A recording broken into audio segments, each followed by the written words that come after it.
Vatan va millat ikki ulug' yog'iy xavfi ostida qolayotgandi.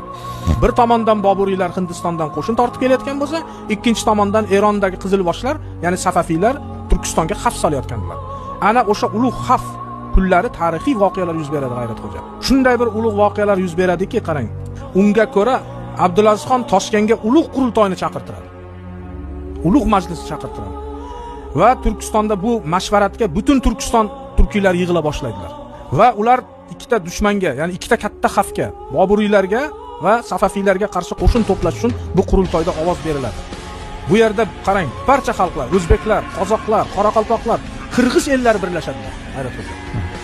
Mana shuni tarix qilib olib chiqish kerak o'zi aslida. Mana bizni hozirgi kunga dolzarb namuna 4 ta ulug' xalq bu yerda birlashyapti.